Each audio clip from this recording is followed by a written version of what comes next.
Ladies and gentlemen, this is probably the best thing you're going to hear all day. Trump overtakes Obama in Gallup Most Admired Man poll. December 29th, 2020, NBC News. Washington, for the first time in 12 years, President Barack Obama isn't the most admired man in America, according to a Gallup poll. President Donald Trump has overtaken his predecessor for the first time in 2020.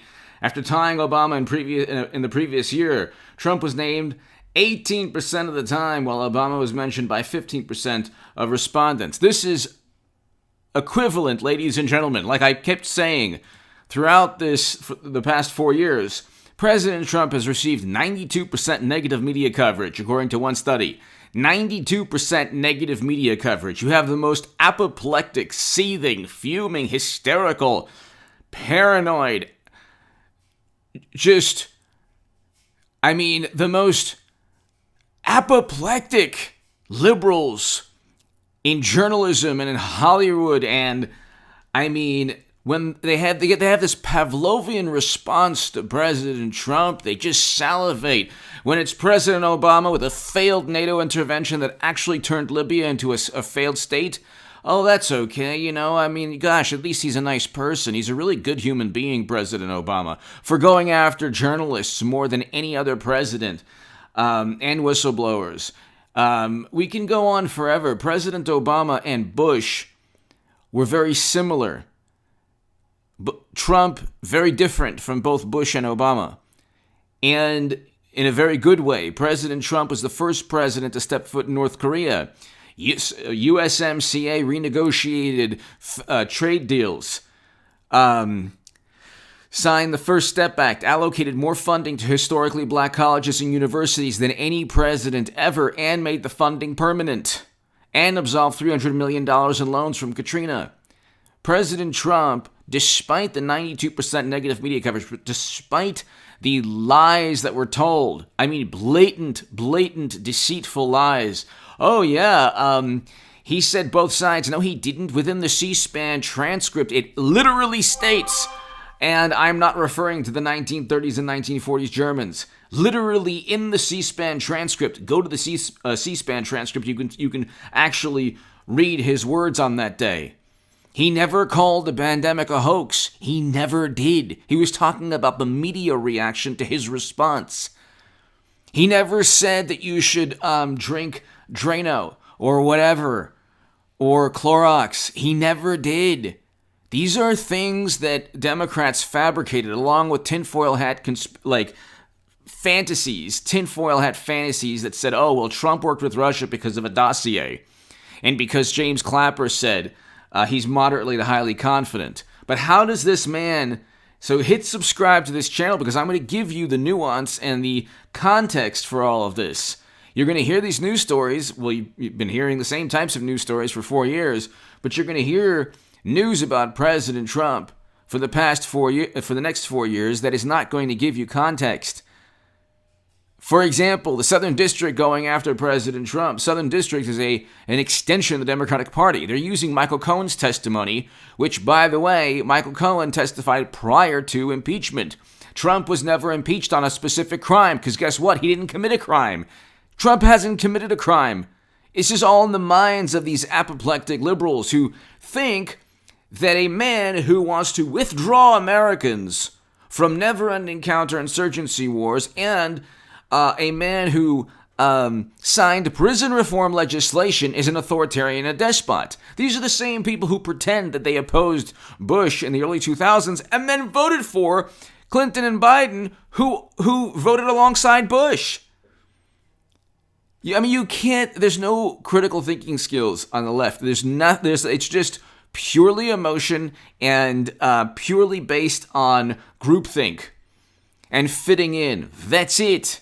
And this bizarre morality fetish they have. So President Obama could deport more human beings than any other president ever, build cages, but it's President Trump who's the villain. And, you can just look at every single policy, prison reform legislation with Trump, crime bill with Biden. Oh my God, Trump had a hot mic where he said something, and Biden is actually accused of having done what Trump was joking about. But see, again, with Tara Reade, they've silenced. It's unbelievable. Hit subscribe to this channel right now. We're on our way to 200,000 subscribers, ladies and gentlemen. Hit subscribe right now. Obama's 12-year run as the most admired man tied former President Dwight Eisenhower for the most ever. Okay, here's the difference between Eisenhower and President Obama. Eisenhower was the top general in World War II and a beloved president who eventually told the truth at the end of his tenure about the military-industrial complex. Eisenhower got us out of the Korean War.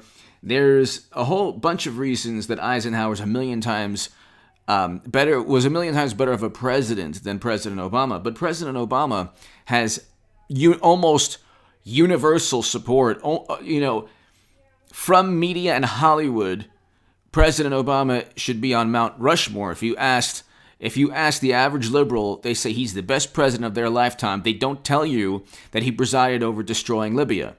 They also don't tell you that he embraced the intelligence community so much that Edward Snowden, Julian Assange, every whistleblower, and every journalist that spoke out against his administration was jailed, or he went after. So you talk about an authoritarian and a despot. What do you call somebody who reveres or who props up a police state in the form of intelligence agents and corrupt intelligence chiefs, and also engages in a failed NATO intervention that turns a country, Libya, into a failed state? And you ask, look, what's the lasting legacy of President Obama? The ACA is the only one. And the left wants Medicare for all. They don't care about the ACA. Which, by the way, is another racket. Not the Medicare for all, not the ideal of attaining Medicare for all, but the hilarious response from people who just don't want to, who are petrified of hurting the Democratic Party at all. Like, AOC raises money. It's like money is used to publicize or market or publicize a policy. Everybody knows that Medicare for all, or the left is aware that Medicare for all, in their minds, will be the panacea and the cure for all our problems in terms of healthcare. You don't need any more money to publicize Medicare for all. What you need is political will on the left. They don't have it. The one person, I think it was Jimmy Dore, wants to force a House vote, and they've now showed their true who they are, the true colors. The left is one gigantic racket. They don't want they're not going to ever allow Medicare for all or universal basic income or a Green New Deal legislation. They play upon these the hopes and dreams of the most idealistic voters. And then when they are disappointed and deceived and manipulated as usual, and they're told, hey, at least just vote on it. You have AOC coming out and saying, no, we can't vote on it. We don't have the votes. But you voted on impeachment. You didn't have the votes to kick President Trump out in the Senate. You didn't have the votes then. You didn't have the votes for a Green New Deal legislation. It was a resolution. You knew it would go nowhere. So you can't even engage in a symbolic act regarding Medicare for all. And there's so many true grifters. The people said that I was a grifter. It's like, no, if I was a grifter, I would say Medicare for all and Trump worked with Russia. And my channel would be at 500,000 to 1 million now. If I came out 4 years ago and said, yeah, you know what? Trump worked with Russia.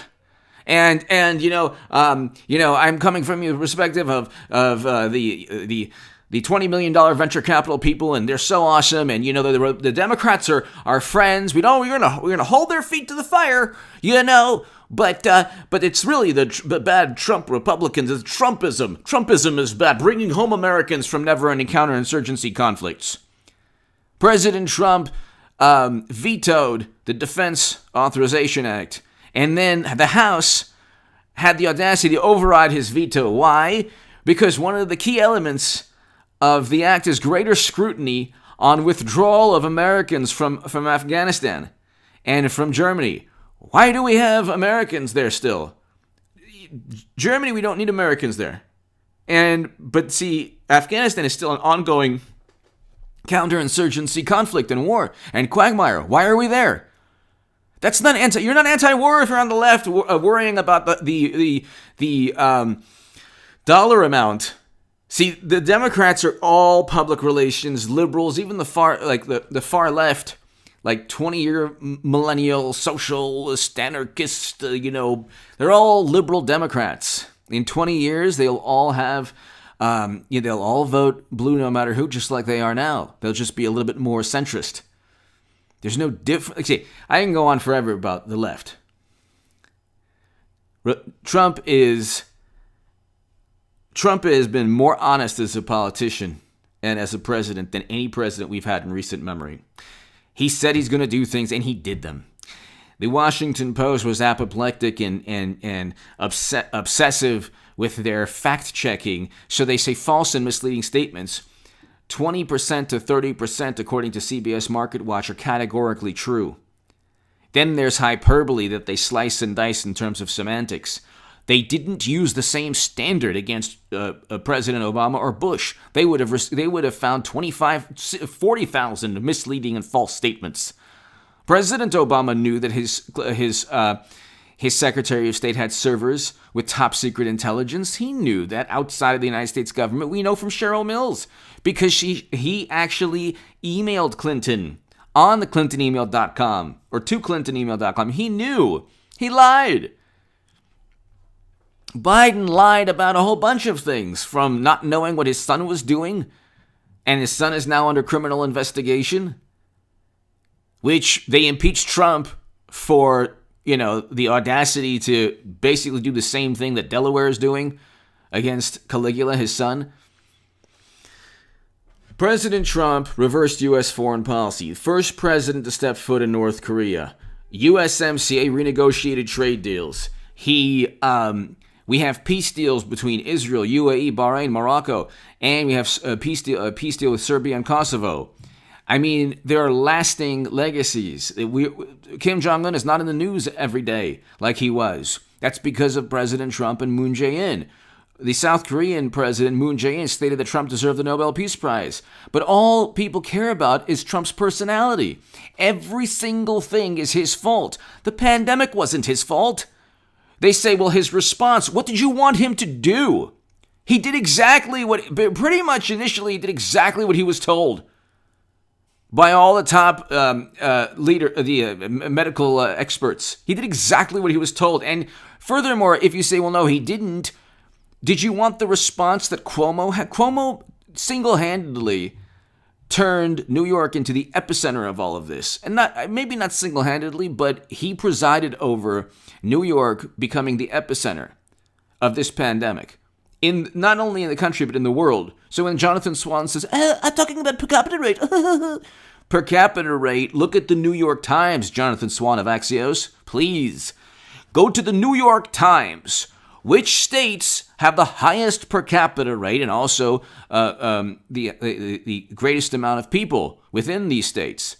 The greatest populations within the United States of America. Highest per capita rates are New York, New Jersey, Connecticut, Illinois, they're all Michigan. They're all 8 of the top 12 highest per capita rates are Democratic-run states. In terms of the aggregate lives lost, New York, New Jersey, all the 7 of the top 10 are Democratic-run states. How on earth is that Trump's fault? Is that Trump's fault? But you got zero defense of Trump from Republicans because only like a handful, or maybe 10 or 12, Jim Jordan, Matt Gaetz, Rand Paul, Ron Johnson. So, I mean, you had, Louis Gohmert, Mo Brooks, Mike Kelly. I mean, there are Republicans that stood by President Trump, but most did not. Most just took advantage of the energy and enthusiasm he created and then just let media have their way. President Trump got a greater percentage of African-American voters, black voters, Latino, Hispanic voters, Asian-American voters, a greater percentage of non-white voters than any Republican candidate in 60 years. So, I mean, look what they did to it. Trump was not the bully. Trump has a belligerent personality, but they keep poking him because they They kept going after President Trump. And think of what Madonna is going to say now with Biden. Do you think she's going to say anything about the White House that'll cause the Secret Service to come looking into her statement? I don't even know. I don't even remember if the Secret Service looked into what she said about the White House. But they should have. The second President Trump was inaugurated, the second they descended upon him, you watch what media is going to do in the next 4 years. There is no media in the United States of America. It's an extension. You're either an extension of the Democratic Party or you're Fox News, where you play both sides and you're like, you know what? Not really going to help Trump, but maybe we'll throw a bone to conservatives here and there. The Washington Post, the New York Times, MSNBC, CNN cover up all of Andrew Cuomo's sins, Biden's sins, the Democratic Party. They can do no wrong. Trump is the reason for everything bad. Cages were never built under President Trump's watch, but of course, you know what? And he signed the executive order ending that program, which was a bad policy. But they're still talking about it. Democrats have no understanding of politics. They just sit there. They look at what Newsom did. Goes to a restaurant when no other Californian can do that, with medical professionals, by the way, inside. And now restaurants are like kaput in California. And it's not just California. Look what Andrew Cuomo did with nursing homes. I mean, these people are the biggest hypocrites on the planet. And they gleefully debate about a $600 versus a $2,000 check, while at the same time shutting down the American economy. The American economy should never have been shut down completely. There could have been some kind of middle ground where you say, okay, we have to take safety precautions because people are still going to Walmart, they're still going to Costco, they're still going to supermarkets, they're still going to Ross, they're still going to malls. People find other ways to congregate despite the best efforts of city officials that say, oh, we have to, shut down everything, and then get people more reliant on stimulus checks or unemployment when they want to actually work and live their lives. You need unemployment insurance. Yeah, you need if you get fired and or something happens where you're let go or you need to survive. Yes, but you also you should give the option for healthy people to work. Okay. Nothing. I can go on forever. Give me your thoughts below. Who wants to open up the economy? Who's been wanting to open up the economy? Who told you everything that's going to take place pretty much in November? Trump. I mean, the man is he's a one-man wrecking crew, but he was also pretty much a fortune teller when it comes to a lot of things. And the two biggest issues that they didn't like, that they tried to frame as nationalism, and oh my God, and he's an authoritarian like despots in years past. When he defended himself, they couldn't take it. They wanted a Bernie Sanders. They cheated Bernie Sanders. Debbie Wasserman Schultz was forced to resign in disgrace. They cheated themselves, and then they pulled a DNC primary on the country, almost certainly. But then, President Trump, the three biggest. One, he won in 2016. That was a sin unforgivable. So they framed and set him up with a dossier and a whole bunch of nonsense. Tinfoil hat fantasy. Then they impeached him on a bunch of nonsense too. They didn't even impeach him on a criminal charge. So that's why, getting back, I was about to make a point on the Southern District. Southern District doesn't have anything on Trump, because they didn't utilize Michael Cohen's testimony to impeach Trump on a crime. So suddenly they found something. Trump has lawyers too. He'll be fine. But he wanted to reverse U.S. foreign policy. They fought him so much so that they lied to him about troop levels in Syria. And the Defense Authorization Act actually says, we're going to scrutinize more any withdrawal of American soldiers. Can you believe how despicable and nefarious these people are? And Trump is going after them. That's why Trump was opposed by the Lincoln Project. Anyone opposed by the Lincoln Project, I'm voting for. These are the Bush, Cheney, and Rumsfeld people that actually ran on a marriage amendment. But you can't expect liberals to actually understand anything about politics prior to yesterday's CNN propaganda show. Then you had renegotiating of trade deals. Then you had President Trump meeting with Kim Jong-un and Moon Jae-in. And then they spun that into he's friends with despots. I mean, you can't win. You can't win. He was actually more liberal in terms of grandiose issues than President Obama was. But he was mean on Twitter. And the lives of Democrats and liberals in this country revolve around Twitter. That's the only thing they have. They certainly don't have policies. You take away Twitter, and that's the end of the Democratic Party. Give me your thoughts below. President Trump is the most admired man in America. That's right. It's kind of funny what happened then in November. That's bizarre. Give me your thoughts below. Hit subscribe. Thank you.